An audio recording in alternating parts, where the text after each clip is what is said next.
నాన్న, ఈరోజు నా పుట్టినరోజు నాన్న, నన్ను ఆశీర్వదించండి. నువ్వు చాలా పెద్దవాడివైపోయావురా. నిన్ను ఆశీర్వదించే అర్హత నాకు లేదు. నాన్న, నేను ఎంట్రన్స్ రాయకపోవడం నాతో మాట్లాడొద్దని చెప్పాను కదా, నన్ను విసిగించుకో. నాన్న, నేను చెప్పేది వినండి నాన్న. నేను ఎంట్రన్స్ రాయకపోవడం కంటే ఇంకో పెద్ద తప్పు చేశాను. ఏం చేశావు? అది అది నేను హత్య చేశాను నాన్న.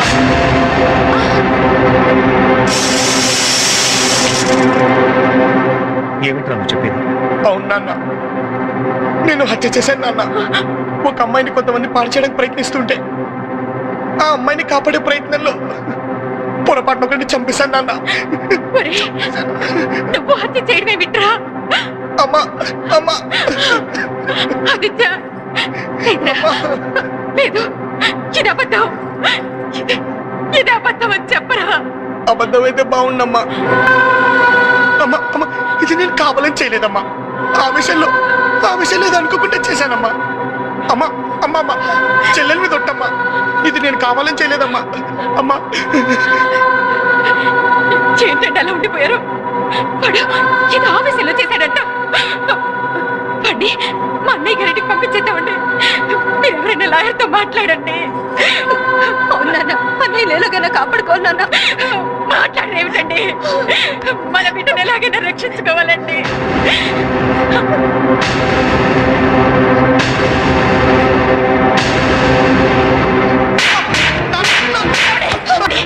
ఏమిటండి ఇది? ఇవాళ నువ్వు పుట్టినరోజు కాదురా, నువ్వు చచ్చిన రోజు. నా ఆశల్ని ఆశయాల్ని హత్య చేసిన నువ్వు చచ్చిపోయిన వాడికి లెక్క. కోర్టులో నిన్ను ఒక లాయర్గా చూడాలనుకున్నానే కానీ ఇలా దోషిగా కాదురా. నలుగురు నోట ఒక లాయర్ తండ్రిగా పిలవబడాలనుకున్నానే కానీ ఇలా ఒక హంతకుడి తండ్రిగా కాదురా. ఏమిటండి మీరు అనేది? వాడు చేసిందంతా ఒక అమ్మాయిని కాపాడడానికే కదండి. నువ్వు నోర్మై. లక్షల మంది పోలీసులు, వేలాది పోలీస్ స్టేషన్లు ఉన్నది ఎందుకే? చట్టాన్ని, ప్రజల్ని కాపాడడానికి కాదా? దేశంలో రోజు ఎక్కడో అక్కడ హత్యలు, మానభంగాలు జరుగుతూ ఉంటాయి. వాళ్ళందరినీ వీడే రక్షిస్తాడా? నీ చెల్లెల్ని చూడరా. దీన్ని చేసుకోవడానికి రేపు ఎవరైనా వస్తే నువ్వు చేసిన ఘనకార్యానికి ఉమ్మేసి వెళ్తాను. నీ చెల్లెలుగా పుట్టినందుకు దానికి చాలా మంచి గిఫ్ట్ ఇచ్చావురా. నాకు పెళ్లి కాకపోయినా పర్వాలేదు, అన్నయ్య రక్షించండి నాన్న. రక్షించడానికి నీ అన్నయ్య చేసింది మామూలు పని కాదమ్మా, హత్య చేశాడు. ఇంకా అలా చూస్తూ నిలబడ్డావేరా? ఈ ఇంటికి ఓ పరువు ఏడ్చింది. నిన్ను పోలీసులు చీడ్చుకుపోతుంటే అది కాస్త వీధిని పడుతుంది.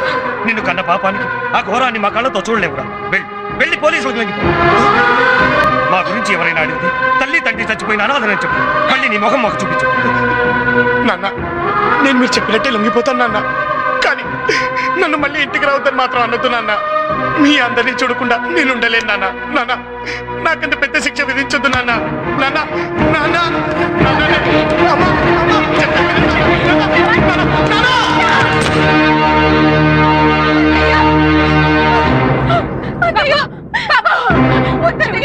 ఇట్లా పిలవండి.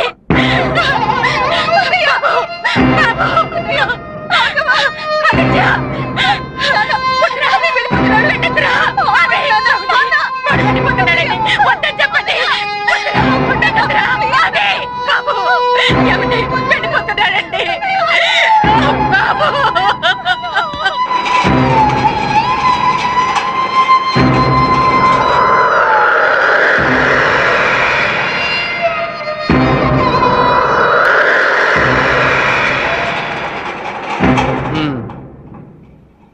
సాధారణంగా తప్పు చేసిన వాడు ఎలా తప్పించుకోవాలా అని ఆలోచిస్తూ ఉంటాడు.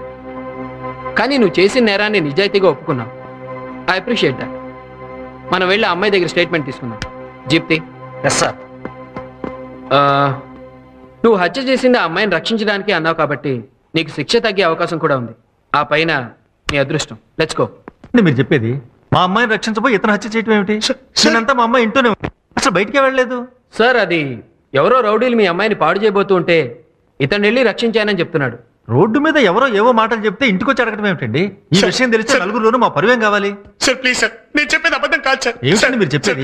ఏం మాట్లాడుతున్నారంటారేంటి? ఈ గొడవ అంతా ఎందుకు సార్? ఒకసారి మీ అమ్మాయిని పిలిస్తే విషయం ఏంటో తెలిసిపోతుంది. సరే లలిత,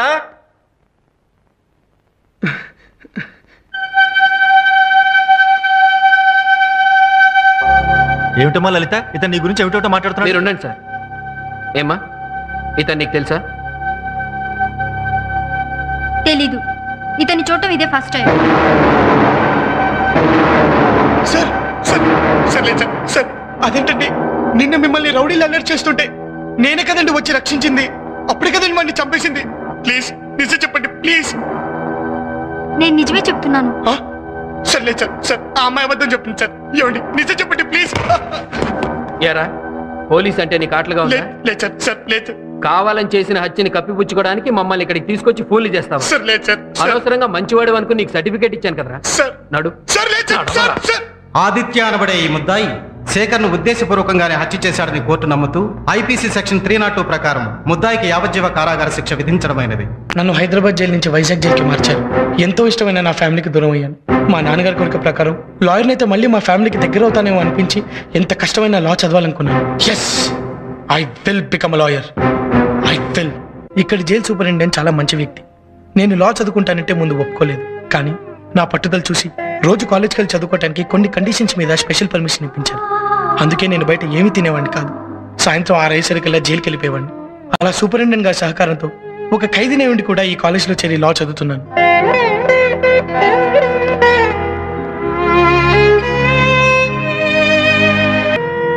నేను మీలా అమ్మ చేతి కమ్మని వంట తింటం లేదు. సంతోషం వచ్చినా బాధ కలిగినా మీలా అయిన వాళ్ళతో పంచుకునే అదృష్టం కూడా నాకు లేదు. మీలా తండ్రులు సంపాదించిన ఆస్తులతో చదువుకోవడం లేదు. మీకున్న ఏ ఒక్క అవకాశం కానీ అదృష్టం కానీ నాకు లేవు. అయినా నేను ఎందుకు ఇంత కష్టపడి చదువుకుంటున్నాను మీకు తెలుసా? లాయర్గా చూడాలన్నా నా తండ్రి ఆశ నెరవేర్చడం కోసం. మీ తల్లిదండ్రులు మీకు కావలసినవన్నీ ఇస్తున్నారు. కానీ మీరేం చేస్తున్నారు? ఏ చదువు కోసం అయితే కాలేజ్కి వస్తున్నారో ఆ చదువును పక్కన పెట్టి రౌడీలా గుండాలా మారుతున్నారు. సత్య, నువ్వు అంజలి మీద ఆశ పోసుంటే నీ జీవితం జైలుపాలై ఉండేది.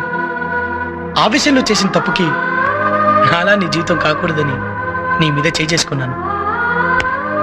వద్దు సత్య, వద్దు వద్దు. మనకి రౌడీశాలు గుండాశాలు వద్దు. దేవాలయం లాంటి కాలేజ్ని రక్తపు మడుగులతో అపవిత్రం చేయొద్దు. మనం స్టూడెంట్స్ లాగే ఉందాం. ప్లీజ్ నన్ను అర్థం చేసుకోండి. ప్లీజ్. ఆదిత్య, స్టూడెంట్ అన్న ప్రతివాడు సిగ్గుపడేలా ప్రవర్తించాం. మమ్మల్ని క్షమించు. ఐఎమ్ సారీ అంజలి. మేమేం చేసినా చెల్లుతుందనే అహంకారంతో చాలా పెద్ద పొరపాటు చేశాం. I'm extremely sorry. భయ్యా, ఈ రోజు నుంచి నువ్వేం చెప్పినా మేము వచ్చేస్తాం. నీలాగా మేము అవుతాం. మా తల్లిదండ్రుల కళలు నిజం చేస్తాం. It's our promise. సత్య,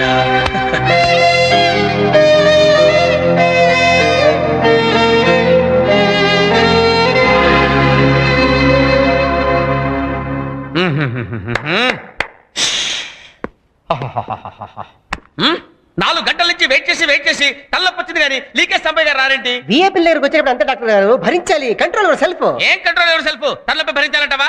అబ్బే.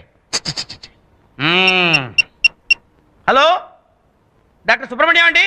నేను డాక్టర్ బ్రహ్మానందాన్ని మాట్లాడుతున్నానండి. అవునండి, బాగా వాంతులు విరోచనాలు తల్లొప్పిగా ఉందండి. ఏం టాబ్లెట్ వేసుకోమంటారు? యాస్పిరిన్ వేసుకోమంటారా వద్దా? అనాసిన్ వేసుకోమంటారా వద్దా? మరి ఏమిటి, సారిడైన్ వేసుకోమంటారా? ఓకే. అదే మిస్టర్ డాక్టర్ బ్రహ్మ, మీరే డాక్టర్ అయి ఉండి వేరే డాక్టర్ ఫోన్ చేసి కనుక్కుంటున్నారు. సొంత రోగానికి సొంత వైద్యం చేసుకోవటం మా ఇంట వంటలేదు. I see. 1 సెకండ్, ఫోన్ ఏదో వచ్చింది. Hello, engineer Ali speaking. ఏమిటి, మా ఇంటి పిల్లలు రెడీ అయిపోయినాయా? Very good. రేపు తీసుకుంటా. Thank you very much. అదేమిటి ఇంజనీర్ అలీ గారు, మీ సొంత ఇంటికి వేరే ఇంజనీర్ ప్లాన్ ఏంటి? ఏమిటి సొంత ఇంటికి సొంత ప్లాన్ వేసుకోవటం మా ఇంట వంటలేదు.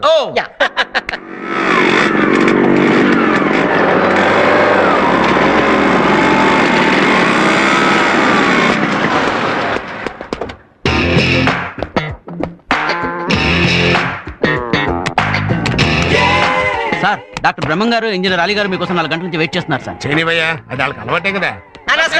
నమస్కారం. అందరికీ నమస్కారం. ఏంటి ఇలా వచ్చారు? తిరుపతి ఎందుకు వెళ్తామండి? గుండు గీయించుకోవడానికి. నోర్మోయ్, మొక్కుబడి తీర్చుకోవడానికి.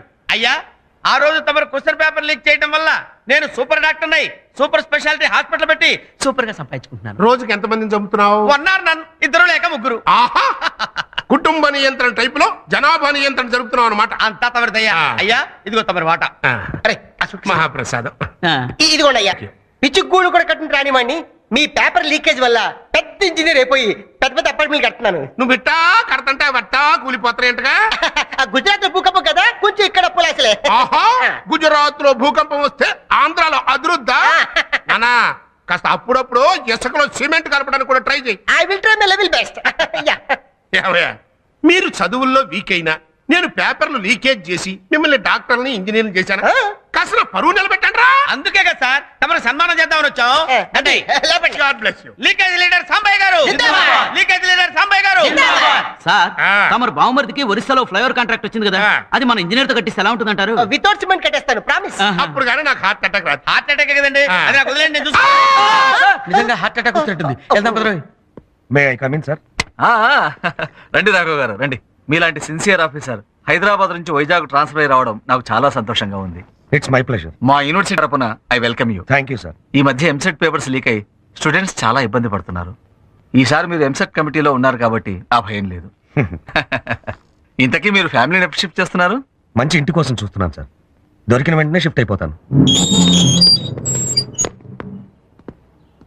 వావ్, ఇది జైల్లో లేదు సార్, కాలేజ్ లో ఉంది. ఇంతకుముందు ఇది కూడా జైల్లాగే ఉండేదమ్మా. ఆదిత్య అనే కుర్రాడు వచ్చి మొత్తం మార్చేశాడు. ఆదిత్య ఎవరు సార్? ఓ మంచి ఖైదీ, ఇక్కడ ఉన్న వాళ్ళందరికీ ఆత్మీయుడు. ఆ లెక్క నేను చేసి చూపిస్తాను, నువ్వు కూర్చో. ఇప్పుడు నిన్న తెలుగు పాట అతను పాఠాలు చెప్తుంటే ఖైదీలు ఎంత బాగుపడుతున్నారో చూసి ప్రత్యేకంగా జైల్లో స్కూల్ బిల్డింగే కట్టించాం. అతను జైలుకి రావడం అతనికి దురదృష్టమేమో కానీ మాకు మాత్రం అదృష్టమే. దా పరిచయం చేస్తాను.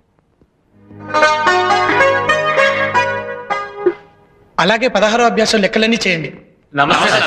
Good morning sir. Aditya, outlook నుంచి ఇంటర్వ్యూ చేయడానికి ఒక అమ్మాయి వచ్చింది. ముందు నీతోటే ప్రారంభిస్తే బాగుంటుందని తీసుకొచ్చాను. అమ్మాయి నువ్వా? ఈ అమ్మాయి జర్నలిస్ట్ సార్. ఈ అమ్మాయి జర్నలిస్ట్ ఏం సార్? నా క్లాస్మేట్. వాట్? అవును సార్, జైల్లో ఆదిత్య ఎలా ఉంటాడో ఒక లుక్ వేద్దామని అవుట్లుక్ మ్యాగజైన్ జర్నలిస్ట్ అని నాటకం ఆడాను. ఇలా అబద్ధాలాడి జైల్లోకి రావడం ఎంత నేరమో తెలుసా? బాగా తెలుసు సార్. దీనికి శిక్ష పడితే మాత్రం ఈ జైలుకే రావాలని కోరుకుంటున్నాను సార్. ఎంచక్కా ఇక్కడే అయితే ఆదిత్యతో ఉండొచ్చుగా. ఏ అంజలి, పిచ్చి పిచ్చిగా వాకు. సార్ ఈ అమ్మాయిని ఇక్కడి నుంచి పంపించాను సార్. పంపించేస్తాను కానీ కాలేజీకి టైం అవుతుంది, తొందరగా రెడీ అవ్వు.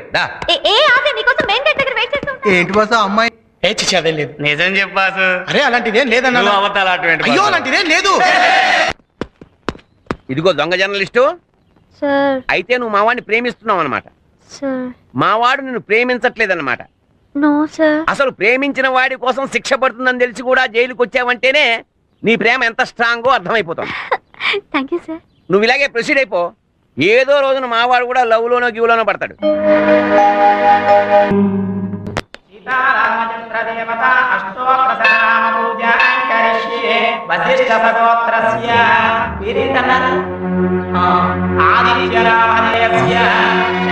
నా పేరు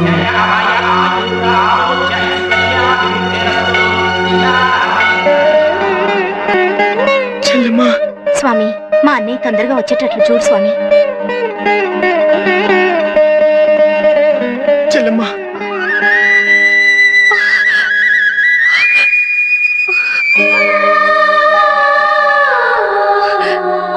చెల్లెమ్మా. అన్నయ్య, చెల్లెమ్మా. అమ్మ ఎలా ఉందిరా? బాగుందన్నయ్య. ఎన్ని రోజులు కనిపించావు అన్నయ్య. ఇవాళ నీ పుట్టినరోజు కదా, అందుకని అభిషేకం చేయించాను. హ్యాపీ బర్త్డే అన్నయ్య. నా పుట్టినరోజుని గుర్తుంచుకుని మీ అందరూ జ్ఞాపకం ఉన్నారు, కానీ మీ అందరినీ దూరం చేసిన పుట్టినరోజుని నేను మర్చిపోయాను.